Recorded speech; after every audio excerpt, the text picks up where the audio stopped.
What I mean by age management is just tackling those problems that come up as we get older, optimizing hormone health, optimizing thyroid function, optimizing gut and immune system, and allowing you to have the freedom to do what you want to do as you get older. I'm Jill Angelo, host of the Geneve podcast series for women's health in midlife. I speak with the most forward-thinking experts in the health and wellness industries. These experts are helping women 40 plus feel confident and in control of their health in the most vibrant years of their lives. So join us on this journey of women's health. It's Thyroid Awareness Month. Because so many women in midlife suffer with thyroid issues, often undiagnosed, we wanted to talk with an expert in the field of identifying and treating thyroid and other issues. Dr. Kass is a functional medicine physician here in Washington State. She treats a broad range of acute and chronic conditions, specializing in men's and women's hormone health, andropause, menopause, sexual health and function, and regenerative medicine. First of all, hey, thank you, Dr. Kate, for joining us today for a deeper conversation about, I think, functional medicine. Why don't you just explain a little bit about your practice and what you do? Because I think it's really unique, especially around functional medicine and age management. Sure. I have a functional medicine practice, and for maybe those who aren't familiar with that term, functional medicine, it is really pretty congruent with naturopathic medicine, which I think maybe people in the Northwest are a little bit more familiar with. But it really just means that, we're using all of the best science and data and lab testing from conventional medicine and really combine that with a whole body, whole person approach and an individualized approach. So really we're trying to find the root cause of disease and what's going on. And rather than just treat a symptom, really trying to help people find harmony, figure out why they might be experiencing some constellation of symptoms and get to the root cause of those problems. And oftentimes that's a pretty individualized approach too. It's not a one size fits all. Within functional medicine, you've got a few specialties. You specialize in women's health and aging. You specialize in sexual wellness. You specialize in men and aging. Can you talk a little bit about how you landed on these specialties and why these? Hormones were something that I was fascinated with, and I was fascinated between that connection between hormones and gut and brain symptoms. The population that has most hormone imbalance are men and women that are sort of over the age of 40, 45. And with those hormone changes came sexual dysfunction, whether that be erectile dysfunction or women having sexual changes as they got older. And it was a necessary area that I needed to understand better, and also just so important to quality of life. So that became something that I specialized in also. And it's great adjunctive care. Can you share a little bit about your own personal story and because I think that's what has sparked your passion and your interest in this part of medicine? Yeah, I was probably at the end of high school and the beginning of college, and through my mid-20s I was struggling with some sort of a strange constellation of symptoms myself. I was diagnosed with the beginnings of osteoporosis or osteopenia. I had stopped having my period, and I was having all this fatigue and anemia and anxiety, sort of this strange constellation of symptoms that I think at the doctor's office no one really thought was connected. And I really wasn't getting a lot of support, honestly. I think I had seen probably 3 or 4 doctors by the time I was in my early 20s, and really they just put me on birth control and some osteoporosis medication and just sort of band-aiding these symptoms that I was experiencing, and I was pretty miserable and pretty strange symptoms to be experiencing for someone that so young. It wasn't until I was, I think, 26 when I ended up seeing a functional medicine doctor who sort of put it all together for me. I had what they believe was an autoimmune gut issue that was related to foods that I was eating. What happened was most of my symptoms resolved. But that sounds sort of wild to think that just healing your gut is going to resolve things like osteoporosis and anemia and hair loss and anxiety, but it really was pretty profound for me, changing those symptoms and figuring out what was going on in my GI tract. So at that point, I decided, that I needed to go into a more integrative medical practice. I needed to find an integrated medical school. And so I ended up switching. I originally thought I was going to go to a conventional medical school, but I ended up switching, and I had to. It was my personal beliefs at that point really aligned with the integrated medical school. One thing that when you talk about what you do that really intrigues me is you say it's the relationship between the gut and the mind.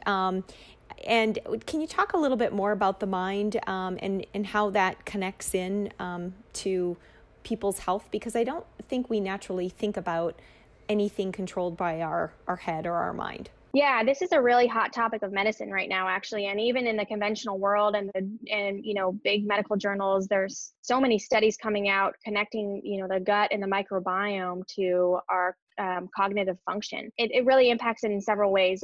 One, we need to absorb nutrients properly to make neurotransmitters, right, for cognitive function and for, even things like mood and anxiety.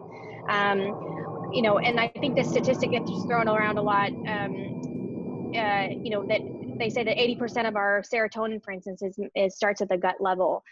So it really is imperative for our gut to be operating well for us to have good neurotransmitter function. But now there's even more literature around leaky gut and inflammation's impact on things like dementia and depression and anxiety. Really, depression and anxiety in particular, inflammation's been closely tied to that. And so I think we'll probably get into this later in the podcast, but if you have leaky gut or gut issues going on, you're going to have more inflammation, which is going to then potentially impact things like depression, anxiety, even things like dementia. It was interesting because I think a lot of patients come in and they think, oh, this is just an alternative medicine kind of idea. But a couple docs that I generally will refer patients to, one is named Dale Bredesen. He's a researcher at UCLA. He's one of the head researchers on Alzheimer's disease, and he recently came out with a book called The End of Alzheimer's Disease, and he talks specifically about dietary changes and the ability to change your diet and actually reverse symptoms of dementia and Alzheimer's disease, which no drug has ever been able to do. And I would say also, even a couple days ago, I was reading the Journal of Neurology, Neurology Times, which is a very conservative journal, and they posted an article about the connection between microbiome, which is our gut bacteria, and Parkinson's disease. So they said that if the microbiome had specific changes, that it increased your risk for Parkinson's disease. So this gut-brain connection, the gut-brain axis, is a really exciting area of medicine, and I would say also empowering for people too, especially people that might suffer from depression or anxiety, or even have a family risk for Alzheimer's disease. So it's a really cool area of medicine, and something you have control over too. So you use the term leaky gut, and this is also kind of a new term. Can you just explain to the listeners what that means, because it's a really important thing that I think consumers are beginning to understand? Yeah, leaky gut is actually something that was really established by a Harvard medical doctor. So again, kind of a conventional doc. His name is Alessio Fasano. He's a Harvard gastroenterologist that focuses on pediatric care. Leaky gut is when the lining of our gut gets compromised and it allows things to pass through when they're not supposed to pass through. So we're supposed to have really tight little sections in the gut that only selectively let things through when they're broken down properly, or selectively let through molecules or particles when they're meant to go through into our bloodstream. The lining of our gut can become compromised, and it can become compromised for a lot of reasons, from chemicals or pesticides in our food, from even certain types of foods that are aggravating or inflammatory to people. And that lining of our gut starts letting through particles and chemicals and proteins that it's not supposed to let through. And this is really important because it can actually create sort of systemic inflammation, and it can trigger the immune system to react, to overreact, I would say. And this is important as it pertains to thyroid dysfunction too. Why don't you talk a little bit about thyroid? Because how does thyroid fit into all of this? January happens to be Thyroid Awareness Month. Can you explain how thyroid fits into head, gut biome, and your overall functional health? Hypothyroid specifically is a really common issue, particularly for women. I think women are about 5 to 8 times more likely to get thyroid dysfunction than men. And I think it's about 1 in 12 women are going to have a thyroid issue. So about 12% of the population, they say. Thyroid symptoms can be anything from fatigue and brain fog, hair loss, weight gain or inability to lose weight, even mood changes like anxiety and depression. It's a lot of these symptoms that I think sometimes people just attribute to aging. So for that reason, I think a lot of times this dysfunction is overlooked. Most thyroid issues for women are actually autoimmune, which in conventional medicine, they don't necessarily distinguish. And part of that is because conventional medicine says if you've got a thyroid problem, we just treat you with thyroid medication, and it doesn't really matter that much if it's an autoimmune thyroid problem or not. not. I would argue that it is important to know if it's an autoimmune thyroid problem because it does change the way that we treat thyroid issues. And so, it's really twofold. One, we want to find out if you have a thyroid problem, right? And make sure that you're being diagnosed properly. And then two, once you're diagnosed, we want to find out if it's an autoimmune thyroid problem because that is going to actually change part of the way we treat your thyroid issue. If you do have a thyroid issue and it is autoimmune, which is about 90% of women with hypothyroid have this autoimmune thyroid problem called Hashimoto's. And if it is an autoimmune thyroid problem, then we really want to investigate how the gut impacts that autoimmune thyroid issue. Because again, if you have an autoimmune thyroid problem, having compromised gut health is going to really flare that thyroid issue. A lot of the thyroid issues that you named off sound like what women experience in menopause or as their hormones change. How do you differentiate them? That's a great question, and it's something that I wanted to mention because all those symptoms that I just described, weight gain, brain fog, mood changes, low energy, all these symptoms are so commonly attributed to quote-unquote aging. That's just part of getting older, which is so unfair to women. What I tell women is, be persistent, listen to your gut about these things, figuratively and literally, I guess, but listen to your intuition. If you don't feel right and you don't think it's normal, then make sure that you find someone who is going to help you investigate that thoroughly. And in my clinic, what I tell women is, yes, maybe you have some perimenopause, menopause symptoms going on, but it's so common to have thyroid symptoms in conjunction with that we want to thoroughly investigate whether you have a thyroid issue because they can be compounding, right? So they're two separate issues that need to be addressed. And I would say, women, make sure you're finding someone who's thoroughly checking your thyroid. And I would say that's the number one problem is that women are not finding a doc that will look at this big thyroid panel. They're only looking at one marker, sometimes two markers for thyroid dysfunction. And so for thyroid, you're taking a panel or a blood test, essentially. You want to find a doctor who's going to look at both of your free thyroid hormones and your TSH and your thyroid antibodies, and sometimes even something called reverse T3. So you just want to have a really big, full picture of what's going on with your thyroid. The TSH is not enough, and I would say most conventional docs, if you're just seeing your primary medical care doctor, they are only testing your TSH. And so what I see a lot is that women are suffering from thyroid issues, thyroid symptoms. We're like, oh my gosh, I go online and I read and I'm just like a poster child for thyroid dysfunction, but I've gone to my doctor twice and both times they told me your thyroid looks perfectly fine.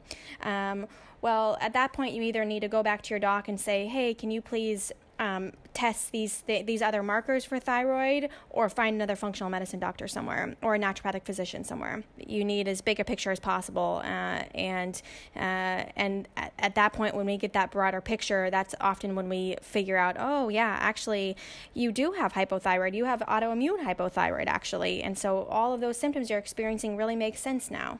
You obviously probably get a lot of patients who have tried a traditional route, haven't had success. They've come to you.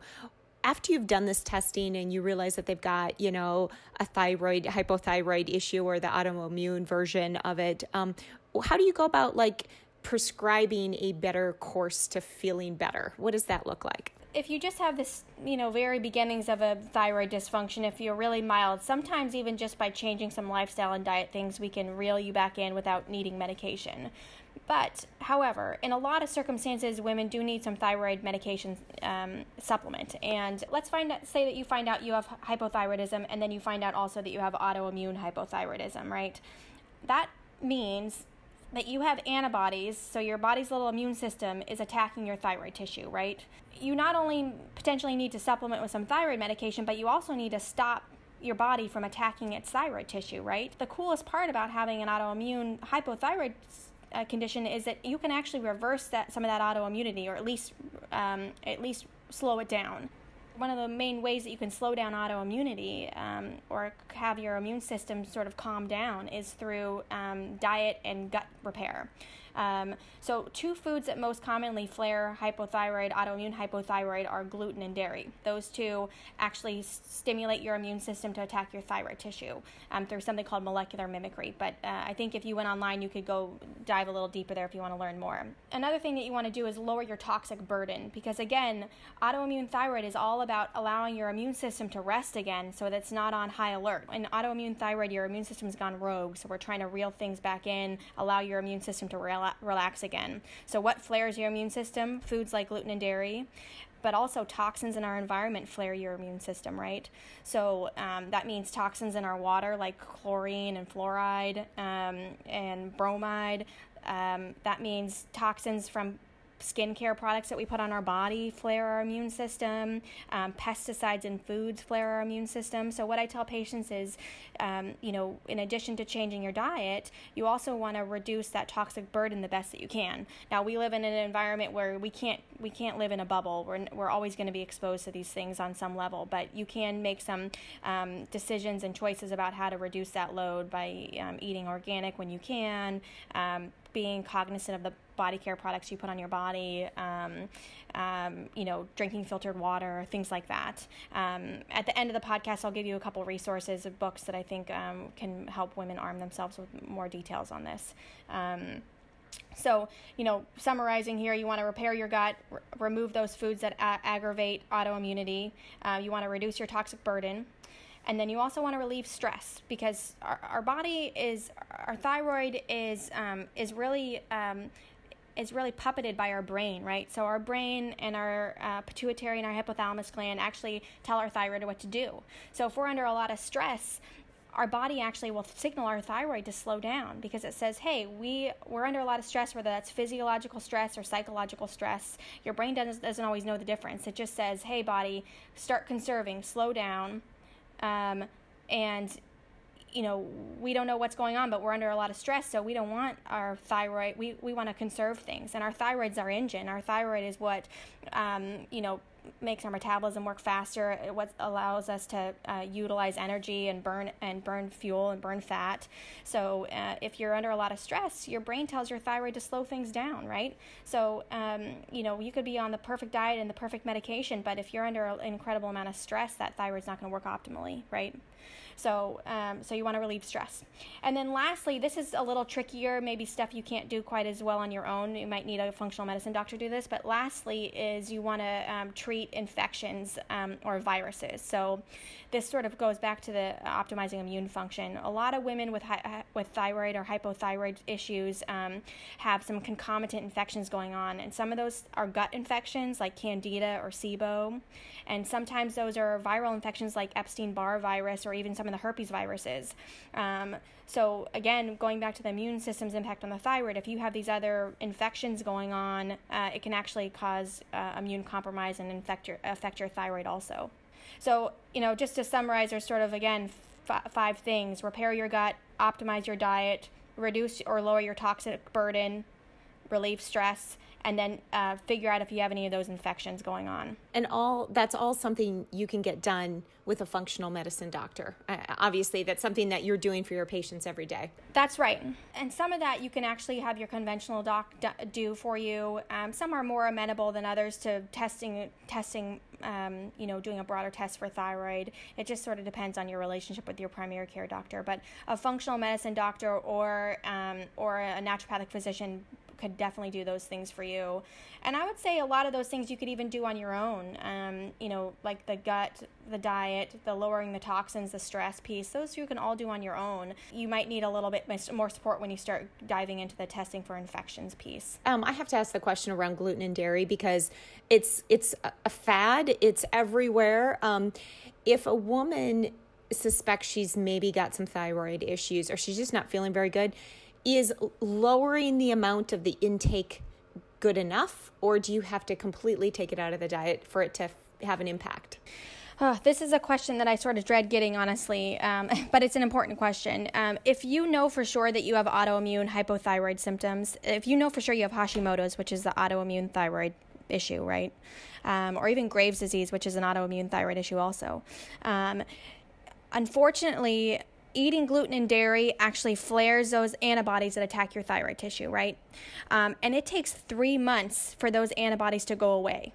So that means if you're someone who just eats gluten or dairy once a week or, once every couple weeks, you're never giving your body's antibodies a chance to go to lower. So I hate to say it, but it is true. I think at least in the very beginning, you need to be really strict and allow your immune system to go off that red alert, to calm down and for those antibodies to come down. And would reducing those things help on some level? Of course. Do I think it's important to strictly avoid those at least for 3 months? I think that's important. And if you are someone with an autoimmune thyroid condition, it's probably something you're going to have to steer away from pretty strictly indefinitely. And what I tell patients too is once we get them really stable and on medication, if they're on a thyroid medication and we've also got their thyroid stable and they have done a diet for 3 months or something where they've avoided gluten and dairy strictly and they're feeling much better, then I say, if you want to dip a toe in the water and see how you feel, once in a while someone can eat a little bit of gluten or dairy once in a while and they're okay, but people figure out what their threshold is pretty fast. So I would say some people, some women will say even a little bit of gluten and dairy is going to throw me over the edge and I'm going to feel crappy for a couple weeks or more. But I would say from an antibody standpoint, you've got to avoid pretty strictly. Again, it takes 3 months for those antibodies to come down. We've been talking about thyroid in particular, and gut and how your mind works with your body, but you also talk a lot about, in your practice, age management, which is such a huge sphere. Can you just talk to that a little bit and how even what we've been talking about factors into that? Because everybody wants to stay as young as they can and manage the speed at which they grow older. What do you mean by age management? Well, I hate that term anti-aging. I really don't like it. I think it's sort of become a buzzword, and ultimately, I think it has sort of a negative connotation in my mind, anti-aging. But age management it just simply means allowing us to sort of feel our best at any age. It means we come up against different health challenges as we get older, and it's about figuring out what those health challenges are and overcoming them, and replacing what needs to be replaced when it needs to be replaced, and allowing you to have freedom to do all the things that you love to do. And really, that's what it's about for me, is freedom, I think, for patients, especially as someone who has struggled with health issues before. I would say, when you're struggling with health or changes in the way you feel or energy or brain fog or mood, you're losing your freedom. You're losing your freedom to be present with your family, to do your job, to go out for a jog. You're losing your freedom to do the things that you love to do. And so what I mean by age management is just tackling those problems that come up as we get older, optimizing hormone health, optimizing thyroid function, optimizing gut and immune system, and allowing you to have the freedom to do what you want to do as you get older. And I really, it's sort of depressing to me that I think a lot of patients go into their doctor's office with symptoms like fatigue or weight gain or even, low mood or brain fog. And doctors often say, you're just getting older or you're stressed. Those are just normal symptoms. I really don't accept that. That really irks me. I don't accept that, not from a personal level, and I don't want to accept that for my patients either. And I would say, clinically speaking, if people find the right answers and they really advocate for themselves and find the right doctors, they don't have to accept that. I think that's so encouraging, because, people want to feel as great as they can, especially, I know the women that we work with, specifically with Genève and the community, everyone's looking for ways to not be subject to the things that are impacting their bodies as they do age. And so managing that, I think, is just is really incredibly important. A lot of women that have autoimmune thyroid or hypothyroidism in general, when they finally get it figured out and they find the right formula and they heal their gut, women will tell me they felt better than they felt in decades and decades. So, women oftentimes have been struggling with thyroid issues that are sort of sneaky thyroid issues that haven't been treated properly, or B, haven't been discovered for decades. And they just thought, this is just me. And when you get it really dialed in, women will feel better than they felt in decades, they'll say, which I think is really inspiring. You mentioned earlier a few resources that you often recommend for patients or for women and men to read. What are those resources? I'll often recommend patients go to Dr. Amy Myers. She's a doc out of Texas. She's a functional medicine doc, and she doesn't see any more patients, but she has written 2 books, one called The Autoimmune Solution and one called The Thyroid Connection. And she is very in alignment with everything I just said. And she'll be able to, those books really dive into detail and actually even help guide you to find doctors that fit your needs and how to teach you how to ask for what you need to ask for. So again, The Thyroid Connection and The Autoimmune Solution by Dr. Amy Myers. Her website also has got great blogs on it. But I think that information is empowering. and you can find a functional medicine doctor in your area, or even a naturopathic physician in your area. Both those kinds of docs are going to be more equipped to do kind of deeper testing. Dr. Kate, do you take patients from all over the United States, or just particularly local to the Pacific Northwest where you're located? I do. I have patients from all over the place. Boston. I have patients in Boston. I have patients in Mexico, Canada, all over the place. I need to establish care physically with a person face to face first, once, and then at that point I can often do telemedicine, and I try to get patients in once a year to see them face to face. Well, it has been a pleasure having you. There's so much more I know we could go into, but you've given, I think, us a wonderful education specifically on thyroid health. But people can find you at Dr. Kate Kass. That's Kate, Kate, and Kass is Kass, correct? drkatekass.com? Yep, that's it. It's really simple. Yeah, they're welcome to find us there. And I think those resources are helpful too. So, I would just say be your own advocate. That's sort of the takeaway message. And if you trust your gut, if you don't feel right and you don't feel like you're not feeling like yourself, persevere and keep trying to figure it out, or find someone who's gonna help you. Thank you. Yeah, my pleasure. Nice chatting with you. You too. Our thanks to Dr. Kate Kass for helping us get a better understanding of menopause, thyroid, and how the two overlap and even are mistaken for one another. Next up, I'll be talking with Dr. Sarah Speck, a cardiologist and internist here in Seattle. We'll be talking about the risk to your heart health, why they increase after menopause, and how you can protect your heart at any age. I'll see you soon. Thanks for listening to the Geneve podcast series. We welcome your feedback at geneve.com. That's GENNEVE.com. You can follow us on Facebook and subscribe to us on iTunes or Stitcher, and you'll never miss an episode. The Geneve podcast series is produced by Shannon Perry, theme music by Smitty. And until next time, watch the Geneve website for new stories and offers all dedicated to women's midlife health.